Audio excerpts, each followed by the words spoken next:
ఇక ఈ సినిమా కోసం భారీగా ఖర్చు పెట్టింది మడాక్ ఫిల్మ్స్.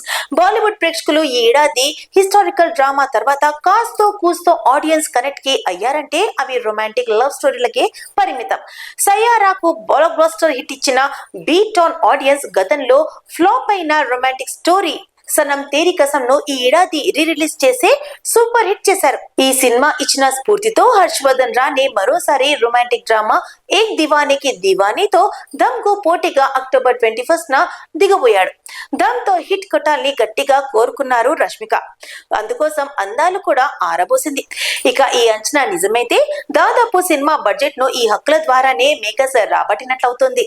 థియేట్రికల్ హక్కులతో లాభమే, నాన్ థియేట్రికల్ రైట్స్ ద్వారా ఇంత భారీ మొత్తాన్ని రికవరీ చేయడం వల్ల అఖండ 2 థియేట్రికల్ రైట్స్ తో వచ్చే మొత్తం నీకర లాభంగా మారుతుందని భావిస్తున్నారు. ఈ చిత్రం డిసెంబర్ 5th న విడుదల కానుంది. బాలకృష్ణ కెరీర్ లో ఇప్పటి వరకు 100 కోట్ల బిజినెస్ లేదా వసూలు సాధించిన సినిమా లేదు. అయితే అఖండ 2 బిజినెస్ 120 కోట్ల వరకు ఉంటుందని ట్రేడ్ వర్గాలు అంచనా వేస్తున్నారు.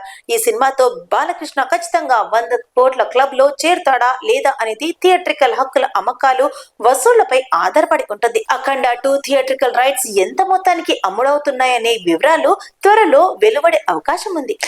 దూకుడు వంటి ఇండస్ట్రీ హిట్ ఇచ్చిన దర్శకుడు శ్రీను వేట్ల, కానీ అదంతా గతం. మహేష్ బాబు ఆగడ్తో మొదలైన శ్రీను వేట్ల ఫ్లాపుల పరస్పర గతేడాది వచ్చిన విశ్వంతో కూడా ఆగలేదు.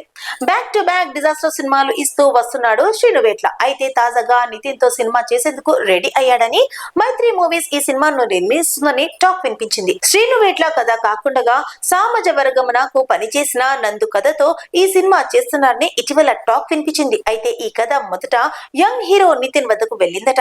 శ్రీను వేట్ల చెప్పిన పాయింట్లు నచ్చడంతో ఈ సినిమా చేసేందుకు నితిన్ మొదట అంగీకరించాడు. కానీ అనుకోని కారణాల వలన నితిన్ ఈ సినిమా నుండి బ్యాక్ స్టెప్ వేశాడు. దాంతో ఈ కథ నితిన్ దగ్గర నుండి మరొక యంగ్ హీరో శర్వానంద్ దగ్గరకు చేరింది.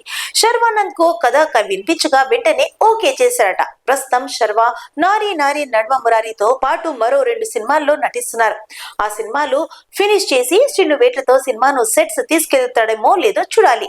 ఇటీవల నిర్మాణ సంస్థను స్టార్ట్ చేసిన శర్వానంద్ నిర్మాణంలో ఈ సినిమా వస్తుందా లేదా ముందు నుండి అనుకున్నట్లు మైత్రి మూవీస్ ఈ సినిమాను నిర్మిస్తుందా లేదా చూడాలి. శ్రీను వేట్ల శర్వానంద్ సినిమాకు మరో కొద్ది రోజుల్లో అఫీషియల్ గా ప్రకటన రాబోతుంది. సో ఇదండి ఇవాళ మన మూవీ మ్యాజిక్, చూసి బాగా ఎంజాయ్ చేశారు కదా. మరి రేపటి మూవీ మ్యాజిక్ లో మళ్ళీ కలుద్దాం. అంటే టేక్ కేర్, బై.